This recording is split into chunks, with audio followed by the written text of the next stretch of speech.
सेवानिवृत्त शिक्षक आहे. सध्या वय माझं आहे 68 वर्ष, 69 चालू आहे. मला शुगर होती, जवळजवळ 15 वर्षे शुगर होती आणि शुगरच्या गोळ्या खायचं आणि पथ्य पाणी पाळायचं एवढंच दिनक्रम चालू होता, व्यायाम करायचा. परंतु शुगर काही तिची लेवल खाली येईना. आम्ही मॉर्निंग वॉकला फिरता फिरता अनेक डॉक्टर्स, अनेक प्राध्यापक असे एकत्र असताना आम्ही नेहमी चर्चा करायचो की शुगर पूर्णपणे बरे होण्यासाठी काय औषध सापडते का आपल्याला. आम्ही त्याचा शोध घेत होतो आणि मला व्हॉट्सअपला एक मेसेज आला आणि मला त्याचा शोध लागला. आदिल नाईक सर जे प्राथमिक शिक्षक आहेत त्यांच्या मार्फत मला मेसेज आला आणि तो वाचला.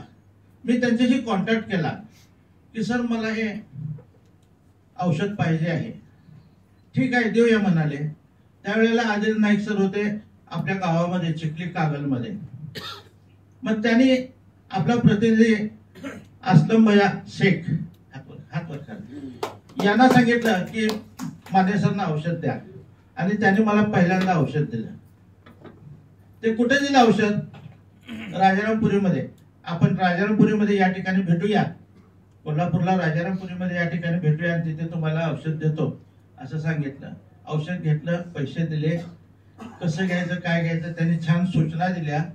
त्यांनी दिलेल्या सूचनेप्रमाणे मी औषध घेत गेलो.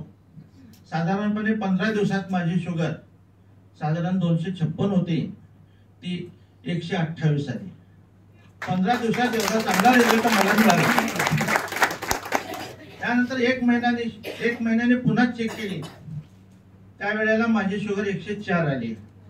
मी डोक्याला हात लावला, एवढं चांगलं औषध आहे, सोन्यासारखं औषध आहे आणि हे माझ्यासाठीच पाठवलेलं आहे परमेश्वरानं आणि त्यामुळे आपल्याला हे कंटिन्यू करायला पाहिजे. मी असं कंटिन्यू केलं. 3 महिन्यानंतर माझा HbA1c पूर्वी 9.5 होता. 3 महिने हे औषध कंटिन्यू घेतलं. अँटॉक्स डी आणि अँटॉक्स टी त्यांनी सांगितलेल्या सगळे नियम पथ्य पाणी पाळले, त्यांचा डाएट चार्ट पाळला, व्यवस्थितपणे डाएट फॉलो केला आणि 3 महिन्यानंतर माझा पूर्वी जो HbA1c 9.5 होता, 9.5 होता, तो 3 महिन्यानंतर माझा 5.8 आला.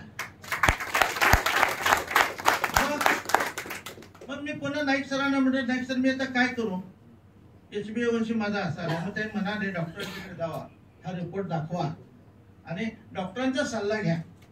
आम्ही याच्या पुढचा सल्ला, गोळ्या बंद करा वगैरे आम्ही सल्ला देत नाही, तो डॉक्टरी सल्ल्याने तुम्ही त्याचा योग्य पद्धतीनं सल्ला घेऊन वापर करा. आम्ही डॉक्टरांना रिपोर्ट दाखवला. डॉक्टरने माझी एक गोळी बंद केली सकाळची आणि संध्याकाळची चालू ठेवली. पुन्हा पुढच्या महिन्यात हे औषध कंटिन्यू आहे. पुढच्या महिन्यात पुन्हा चेक केलं, पुन्हा शुगर नॉर्मल आली. डॉक्टर साहेबांना म्हटलं, साहेब मला घाम येतोय. म्हणाले तुमची शुगर आता लो व्हायला लागली, कमी व्हायला लागली, पूर्वीसारखे राहत नाहीये, तर तुमची संध्याकाळची गोळी बंद करूया. आणि त्यांनी मला सांगितलं जर आणखी घाम येत असेल तर तुम्ही थोडीशी साखर खावा किंवा खिशात चॉकलेट ठेवा, म्हणजे तुम्हाला काय प्रॉब्लेम येणार नाही. सकाळी आणि संध्याकाळची दोन्ही गोळ्या बंद केल्या आणि 4 दिवसानंतर मी एकदम क्लिअर झालो. घाम येत नव्हता, काही येत नव्हता. आता माझ्या गोळ्या बंद आहेत. अँटॉक्स डी आणि अँटॉक्स टी सुद्धा बंद आहे. वजनही कंट्रोल मध्ये आहे. पूर्वी वजन माझं 94 किलो होतं. हा घेर 46 होता, आता 42 आहे. याचा लक्षात घ्या, ज्याचं वजन जास्त असतं, ज्याच्या पोटाचा घेर जास्त असतो, त्याची मसल शुगर कमी येत नाहीये. शुगर 3 प्रकारची असते, ब्लड शुगर, लिव्हर शुगर आणि मसल शुगर. मसल शुगर जर कमी करायची असेल तर आपल्याला डोस वाढवावा लागतो. आता मी हे संस्थेचं काम करतोय, रीतसर योग्य पद्धतीनं तुम्ही जसं आता ट्रेनिंग घेता तसं ट्रेनिंग घेतलं आणि 1 वर्ष झालं मी आता हे संस्थेचं काम छान पद्धतीने करत आहे. संस्था मला चांगल्या पद्धतीचा मान सन्मान देते आहे. मी चांगल्या पद्धतीने काम केल्यामुळे संस्थेनं मला या संस्थेचा एक चांगला पुरस्कार, व्यसनमुक्ती मधुमेह मुक्ती दूत हा राज्यस्तरीय पुरस्कार देऊन संस्थेनं मला गौरव दिला.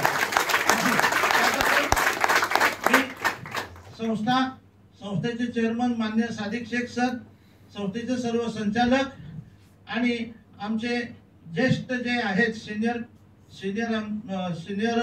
DO रफिक सय्यद सर यांचा मी मनापासून आभार मानतो. मला हे चांगलं काम करायची संधी या संस्थेने दिली.